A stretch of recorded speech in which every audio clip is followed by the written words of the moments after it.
ಟಾಟಾ ಗ್ರೂಪ್ನ ಝುಡಿಯೋ ಇಷ್ಟೊಂದು ಹೇಗೆ ಪಾಪ್ಯುಲರ್ ಆಯಿತು, ಇಷ್ಟೊಂದು ಹೇಗೆ ರ್ಯಾಪಿಡಾಗಿ ಗ್ರೋತ್ ಆಯಿತು? ದೊಡ್ಡ ಬ್ರ್ಯಾಂಡು ಅಲ್ಲ, ಪ್ರೈಮ್ ಲೊಕೇಶನಲ್ಲೂ ಇಲ್ಲ, ಶೋರೂಮ್ಗೆ ಜಾಸ್ತಿ ಇನ್ವೆಸ್ಟು ಮಾಡ್ತಾ ಇಲ್ಲ, 999 ರೂಪಾಯಿಗಿಂತ ಜಾಸ್ತಿ ಪ್ರೈಸೇ ಇಲ್ಲ. ಆದ್ರೂ H&M ಆಗಿರ್ಬೋದು, ಬೀಬಾ ಆಗಿರ್ಬೋದು, ಝರಾ ಆಗಿರ್ಬೋದು, ರಿಲಯನ್ಸ್ ಟ್ರೆಂಡ್ ಆಗಿರ್ಬೋದು, ಲೀ ಕೂಪರ್ ಆಗಿರ್ಬೋದು, ಇವರೆಲ್ಲ ಕಂಪ್ನಿಗಳಿಗೂ ಟಕ್ಕರ್ ಕೊಡ್ತಾ ಇದೆ. 2016ರಲ್ಲಿ ಸ್ಟಾರ್ಟ್ ಆದ ಕಂಪನಿ ಕೇವಲ 7 ವರ್ಷದಲ್ಲಿ 490ಕ್ಕೂ ಹೆಚ್ಚು ಔಟ್ಲೆಟನ್ನು ಮಾಡಿ 3600 ಕೋಟಿ ಬಿಸ್ನೆಸ್ ಮಾಡ್ತಾ ಇದೆ ಅಂತ ಹೇಳಿದರೆ ಏನಿದ್ರ ಮಹಿಮೆ? ಯಾವ ಬಿಸ್ನೆಸ್ ಸ್ಟ್ರಾಟಜಿ ಯೂಸ್ ಮಾಡ್ತಾ ಇದೆ ಈ ಝುಡಿಯೋ? ನೋಡ್ಕೊಂಡು ಬರೋಣ ಸ್ನೇಹಿತರೆ. ಎಸ್ ಸ್ನೇಹಿತರೆ, ನಮಸ್ಕಾರ, welcome to my YouTube channel. ಕನ್ನಡದಲ್ಲಿ ನಿಮಗೆ best of the best business case study content ಸಿಗ್ತಾ ಇದೆ. ದಯವಿಟ್ಟು ನಮ್ಮ ಯೂಟ್ಯೂಬ್ ಚಾನಲ್ ಸಬ್ಸ್ಕ್ರೈಬ್ ಮಾಡ್ಕೊಳ್ಳಿ. ಯಾರೆಲ್ಲ ಸಬ್ಸ್ಕ್ರೈಬ್ ಮಾಡ್ಕೊಂಡಿದ್ದೀರಿ, thank you so very much. And ಈ ಪ್ರೆಸೆಂಟ್ ವಿಡಿಯೋ ನೀವೇನು ನೋಡ್ತಾ ಇದ್ದೀರಿ, ಇದು 100% ಹೇಳ್ತೀನಿ, ತುಂಬ ಬಿಸ್ನೆಸ್ ಸ್ಟ್ರಾಟಜೀಸ್ ನಿಮಗೆ ಸಿಗ್ತಾ ಹೋಗುತ್ತೆ, ನಿಮ್ಮ ಬಿಸ್ನೆಸ್ಸಿಗೂ ಹೆಲ್ಪ್ ಆಗುತ್ತೆ ಈ ವಿಡಿಯೋ. ಸೊ ದ್ಯಾಟ್ ಈ ವಿಡಿಯೋ ಕೊನೆ ತನಕ ನೋಡಿ, ಕೊನೆಯಲ್ಲಿ ನಿಮಗೆ ಒಂದು ಗುಡ್ ನ್ಯೂಸ್ ಕೊಡ್ತೀನಿ. ಆ್ಯಂಡ್ ಈ ವಿಡಿಯೋ ನಿಮ್ಮ ಸ್ನೇಹಿತರಿಗೂ ಸಹ ಶೇರ್ ಮಾಡಿ, ಯಾಕಂದರೆ ಅವರ ವ್ಯಾಪಾರದಲ್ಲೂ ಸಹ ಅವರು ಇದನ್ನು ಇಂಪ್ಲಿಮೆಂಟ್ ಮಾಡ್ಬೋದು ಅಂತ ಹೇಳ್ತಾ ವಿಲ್ ಗೋ ಫಾರ್ವರ್ಡ್. ಝುಡಿಯೋ ಇಷ್ಟೊಂದು ರ್ಯಾಪಿಡಾಗಿ ಗ್ರೋತ್ ಆಗಲಿಕ್ಕೆ, ಇಷ್ಟೊಂದು ಸ್ಪೀಡಾಗಿ ಬೆಳೀಲಿಕ್ಕೆ ದೆರ್ ಆರ್ ಸಮ್ ಸ್ಟ್ರಾಟಜೀಸ್. ಅಲ್ಲಿ ಕೆಲವೊಂದು ಸ್ಟ್ರಾಟಜೀಸ್ಗಳನ್ನು ಯೂಸ್ ಮಾಡಿದ್ದಾರೆ. ಮೊದಲನೇ ಸ್ಟ್ರಾಟಜಿ ಬಂದುಬಿಟ್ಟು ಐಡೆಂಟಿಫೈ ದಿ ಟಾರ್ಗೆಟ್ ಆಡಿಯನ್ಸ್. ಅಂದರೆ ನಿಮಗೆ ಸರಿಯಾದ ಯಾರು ಗ್ರಾಹಕರು ಅಂತ ಹೇಳಿ ತಿಳ್ಕೊಳ್ಳುವಂಥದ್ದು. ಈ ಪ್ರಪಂಚದಲ್ಲಿ ಎಲ್ಲ ದೊಡ್ಡ ದೊಡ್ಡ ಕಂಪನಿಗಳು ಒಂದು ಚಿಕ್ಕ ಚಿಕ್ಕ ಐಡಿಯಾದಿಂದ ಹುಟ್ಟುಕೊಳ್ತವೆ. ಸೊ ಇದೇ ರೀತಿ ಐಡಿಯಾದಿಂದಲೇ ಝುಡಿಯೋ ಹುಟ್ಕೊಂಡಿದ್ದು ಸ್ನೇಹಿತರೆ. ಹಾಗಾದರೆ ಇದನ್ನು ಸ್ಟಾರ್ಟ್ ಮಾಡುವ ಉದ್ದೇಶ ರತನ್ ಟಾಟಾ ಅವರಿಗೆ ಏನಿತ್ತು? ರತನ್ ಟಾಟಾ ಅವರಿಗೆ ತುಂಬ ಬಿಸ್ನೆಸ್ ಇದೆ. ಈ ಬಿಸ್ನೆಸ್ ಸ್ಟಾರ್ಟ್ ಮಾಡಲಿಕ್ಕೆ ಅವ್ರ ಉದ್ದೇಶ ಏನಿತ್ತು? ನಮ್ಮ ದೇಶದಲ್ಲಿ 2 ಕ್ಯಾಟಗರಿ ಪೀಪಲ್ ಇದ್ದಾರೆ. ಒಂದು ಅಪ್ಪರ್ ಕ್ಲಾಸ್, ಇನ್ನೊಂದು ಮಿಡಲ್ ಕ್ಲಾಸ್. ಅಪ್ಪರ್ ಕ್ಲಾಸ್ಗಂತಾನೆ ನೂರಾರು ಬ್ರ್ಯಾಂಡ್ಗಳಿವೆ, ಅವರು ಆ ಹಣವನ್ನು ಅಫೋರ್ಡ್ ಮಾಡಲಿಕ್ಕೆ ಅವ್ರ ಹತ್ರ ಸಾಧ್ಯ ಇದೆ. ಮಿಡಲ್ ಕ್ಲಾಸ್ ಅವರಿಗೂ ಸಹ ಆ ರೀತಿ ಟ್ರೆಂಡ್ ಹಾಕೊಳ್ಬೇಕು, ನ್ಯೂ ಟ್ರೆಂಡ್ಸ್, ನ್ಯೂ ಅರೈವಲ್ಸ್ ಹಾಕೊಳ್ಬೇಕಂತ ಆಸೆ ಇರುತ್ತೆ. ಬಟ್ ಅಫೋರ್ಡಬಲ್ ಇರೋದಿಲ್ಲ, ಅಂದರೆ ಅಷ್ಟು ಹಣ ಖರ್ಚು ಮಾಡಲಿಕ್ಕೆ ಅವ್ರ ಹತ್ರ ಶಕ್ತಿ ಇರೋದಿಲ್ಲ. ಇದನ್ನು ಅರಿತ ರತನ್ ಟಾಟಾ ಏನು ಮಾಡ್ತಾರೆ, ಮಿಡಲ್ ಕ್ಲಾಸ್ ಪೀಪಲ್ಗಳು ನ್ಯೂ ಟ್ರೆಂಡ್ಸ್, ಅಂದರೆ ನ್ಯೂ ಅರೈವಲ್ಸ್, ಏನೇನು ಟ್ರೆಂಡ್ಸ್ ಬರುತ್ತೆ ಫ್ಯಾಷನ್ ವೇರಲ್ಲಿ, ಅದನ್ನು ಹಾಕ್ಕೊಳ್ಬೇಕು. ಅವರಿಗೂ ಸಹ ಅಫೋರ್ಡಬಲ್ ಪ್ರೈಸಲ್ಲಿ, ಅವರು ಕೈಗೆಟುಕುವ ದರದಲ್ಲಿ ಅವ್ರಿಗೆ ಕೊಡಬೇಕು ಅಂತ ಹೇಳಿ ಝುಡಿಯೋ ಸ್ಟಾರ್ಟ್ ಮಾಡ್ತಾರೆ ಸ್ನೇಹಿತರೆ. One of the best thought ಇದು ರತನ್ ಟಾಟಾ ಅವ್ರಿಗೆ ಹುಟ್ಕೊಳ್ಳುತ್ತೆ.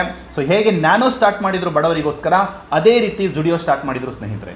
2016ರಲ್ಲಿ ಫಸ್ಟ್ ಶೋರೂಮ್ ಬೆಂಗಳೂರಿನಲ್ಲಿ ಸ್ಟಾರ್ಟ್ ಮಾಡ್ತಾರೆ. ಒಂದು ಶೋರೂಮಿಂದ ಸ್ಟಾರ್ಟ್ ಮಾಡ್ತಾರೆ. ಝುಡಿಯೋದ ಕಾನ್ಸೆಪ್ಟ್ ವೆರಿ ಸಿಂಪಲ್.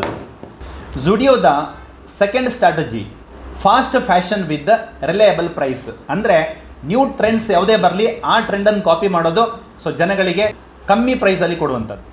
ಇಲ್ಲಿ 49 ರೂಪಾಯಿಂದ 999 ರೂಪಾಯಿವರೆಗೆ ನಮಗೆ T shirts, shirts, trousers, jeans, shoes, sleepers ಎಲ್ಲದೂ ಸಿಗುತ್ತೆ ಸ್ನೇಹಿತರೆ. ಒಂದು ದೊಡ್ಡ ಶೋರೂಮ್ನಲ್ಲಿ ಏನೆಲ್ಲ ಸಿಗುತ್ತೆ, ವೆರೈಟೀಸ್ ಆಫ್ ಪ್ರಾಡಕ್ಟ್ಸ್ಗಳು ಏನೆಲ್ಲ ಸಿಗುತ್ತೆ, ಫ್ಯಾಷನ್ ಇದು ಝುಡಿಯೋದಲ್ಲಿ ಸಿಗುತ್ತೆ.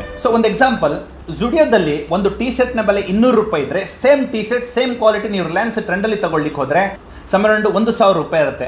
ಅಂದರೆ 5x 5 ಟೈಮ್ಸ್ ಜಾಸ್ತಿ ಇರುತ್ತೆ ಬೇರೆ ಶೋರೂಮ್ಗಳಲ್ಲಿ. ಹಾಗಾದರೆ ಇಷ್ಟು ಕಡಿಮೆಯಲ್ಲಿ ಕೊಡಲಿಕ್ಕೆ ಹೇಗೆ ಸಾಧ್ಯ ಅಂತೇಳಿ ನಿಮ್ಮ ಹತ್ರ ಕ್ವಶನ್ ಬರುತ್ತೆ.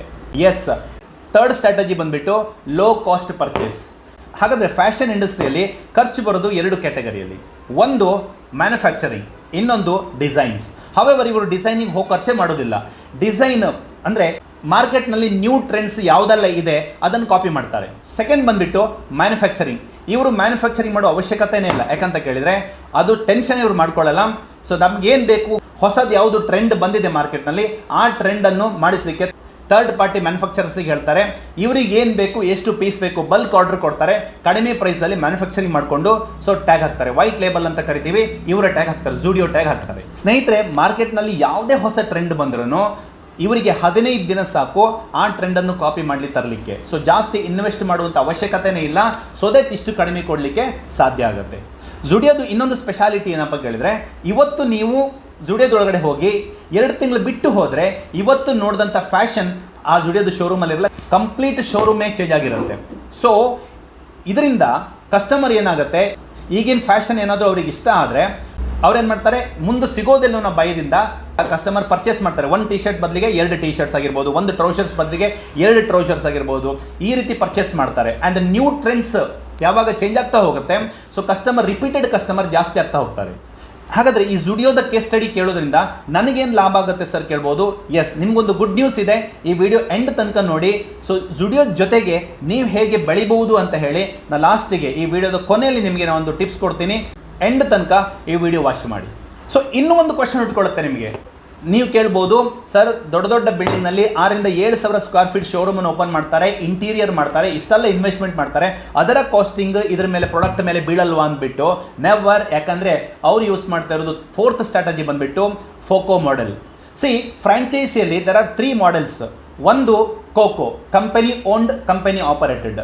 ಎರಡನೇದು ಬಂದುಬಿಟ್ಟು FOFO, FOFO ಅಂದರೆ franchisee owned franchisee operated.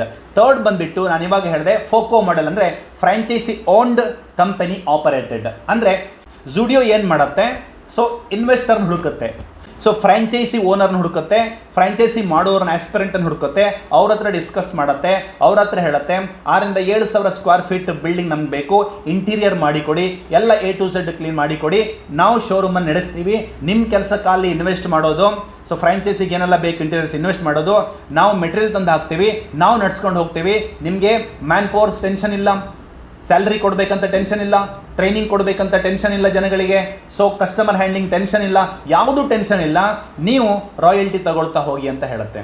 So without headache ಕೇವಲ 1-2 ಕೋಟಿ ಇನ್ವೆಸ್ಟ್ ಮಾಡೋದ್ರಿಂದ ಒಂದು ಶೋರೂಮ್ ಆಗ್ತಾ ಇದೆ, ನನಗೇನು ಹೆಡ್ಡಕ್ ಇಲ್ಲ, ಆ ರೆವೆನ್ಯೂವಲ್ಲಿ ಪರ್ಸೆಂಟೇಜ್ ಫ್ರಾಂಚೈಸಿ ಆಪರೇಟರಿಗೆ ಕೊಡ್ತಾ ಹೋಗುತ್ತೆ. ಇದಕ್ಕೆ FOCO ಮಾಡೆಲ್ ಅಂತ ಕರಿತೀವಿ. ಇದ್ರಿಗೆ ಏನು ಬೆನಿಫಿಟ್ಸ್ ಕೇಳಿದರೆ FOCO ಮಾಡೆಲ್ಲಿ ಫ್ರಾಂಚೈಸಿ ಓನ್ಡ್, ಫ್ರಾಂಚೈಸಿ ಯಾರು ತಗೊಳ್ತಾರೆ ಅವರು ಬಿಲ್ಡಿಂಗ್ ಕಟ್ತಾರೆ, ಇಂಟೀರಿಯರ್ ಮಾಡಿ ಎಲ್ಲ ಸೆಟಪ್ ಮಾಡಿ ಕೊಡ್ತಾರೆ, ಇವ್ರದ್ದು ನ್ಯೂ ಫ್ಯಾಷನ್ ಅರೈವಲ್ಸ್ ಏನಿದೆ ಇವರು ಏನೇನು ಬೇಕೋ ಅದು ಮಾಡ್ಕೊಳ್ತಾರೆ, ಎಂಪ್ಲಾಯೀಸಿಗೆ ಟ್ರೈನಿಂಗ್ ಕೊಡಲಿಕ್ಕಾಗುತ್ತೆ. ಸೊ ಎಲ್ಲ ಸ್ಟೋರ್ಗಳಲ್ಲಿ ಸಹ ಇವರ ಎಂಪ್ಲಾಯೀಸ್ ಏನಿದೆ ಕಸ್ಟಮರಿಗೆ ಸರ್ವಿಸ್ ಕೊಡಲಿಕ್ಕೆ, ಸರ್ವಿಸ್ ಟ್ರೈನಿಂಗ್ ಏನಿದೆ ಅದು ಕೊಡ್ಲಿಕ್ಕೆ ಈಸಿ ಆಗುತ್ತೆ ಕಂಪನಿಗೆ ಸ್ನೇಹಿತರೆ.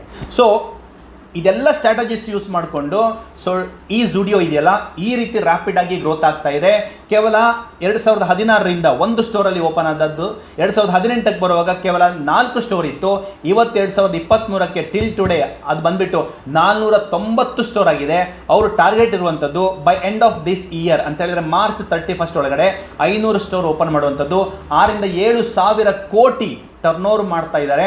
ಸೊ ಇದೆಲ್ಲ ನೋಡಬೇಕಾದ್ರೆ ನಮಗೊಂದು ಐಡಿಯಾಸ್ ಬರುತ್ತೆ ಏನಂತ ಕೇಳಿದರೆ, ಜನಗಳಿಗೆ ಏನು ರಿಕ್ವೈರ್ಮೆಂಟ್ ಇದೆ, ಸೊ ಟಾರ್ಗೆಟ್ ಆಡಿಯನ್ಸ್, ನಮ್ಮ ಟಾರ್ಗೆಟ್ ಆಡಿಯನ್ಸ್ ಎಷ್ಟು ಜನ ಇದ್ದಾರೆ, ಮ್ಯಾಕ್ಸಿಮಮ್ ಟಾರ್ಗೆಟ್ ಆಡಿಯನ್ಸ್ ಇದ್ದರೆ ಸೊ ಅವರಿಗೆ ಅವರ ರಿಕ್ವೈರ್ಮೆಂಟನ್ನು ಫುಲ್ಫಿಲ್ ಮಾಡ್ತಾ ಇದೆಯಾ ಬೇರೆ ಬೇರೆ ಕಂಪನೀಸ್ಗಳು ಅಂತ ನೋಡಿಕೊಂಡು, ಇಲ್ಲ ಕಂಪನೀಸ್ಗಳು ಅವರ ರಿಕ್ವೈರ್ಮೆಂಟನ್ನು ಫುಲ್ಫಿಲ್ ಮಾಡ್ಕೊಳ್ತಾ ಇಲ್ಲ, ಅವರು ಇನ್ನೂ ಏನು ನೋಡ್ತಾ ಇದ್ದಾರೆ ಅಂತ ಹೇಳಿದರೆ ಅದನ್ನು ನಾವು ಸ್ಟಾರ್ಟಪ್ ಮಾಡಿದರೆ 100% ನಿಮ್ಮ ಸ್ಟಾರ್ಟಪ್ಪಲ್ಲಿ ನೀವು ಸಕ್ಸಸ್ ಕಾಣ್ಬೋದು ಸ್ನೇಹಿತರೆ.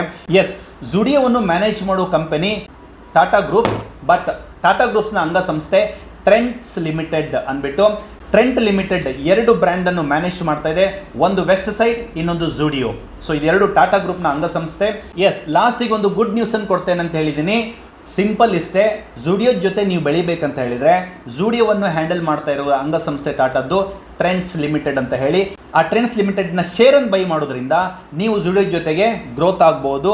ಆ್ಯಂಡ್ ಯಾವುದೇ ಶೇರನ್ನು ನಾನು ರೆಕಮೆಂಡ್ ಮಾಡ್ತಾ ಇಲ್ಲ, ಶೇರನ್ನು ಪರ್ಚೇಸ್ ಮಾಡು ಮೊದಲು ಅದನ್ನು ಅನಲೈಸ್ ಮಾಡಿ, ರಿಸರ್ಚ್ ಮಾಡಿ, ಸೊ ರಿಸ್ಕ್ ಫ್ಯಾಕ್ಟರನ್ನು ಅನಲೈಸ್ ಮಾಡಿಕೊಂಡು ಸೊ ಅದನ್ನು ಪರ್ಚೇಸ್ ಮಾಡಿ ಅಂತ ಹೇಳ್ತಾ, ಸ್ನೇಹಿತರೆ ನಿಮಗೇನು ಅನ್ನಿಸ್ತು ಈ ವಿಡಿಯೋ ನೋಡಿಕೊಂಡು ಆ್ಯಂಡ್ ನೀವೆಷ್ಟು ಶೇರ್ ಮಾಡಿದ್ದೀರಿ ಅನ್ನೋದು ಕಮೆಂಟ್ ಮುಖಾಂತರ ಸೊ ನಮಗೆ ತಿಳಿಸಿ ಅಂತ ಹೇಳ್ತಾ, thank you so much for watching this video. Bye.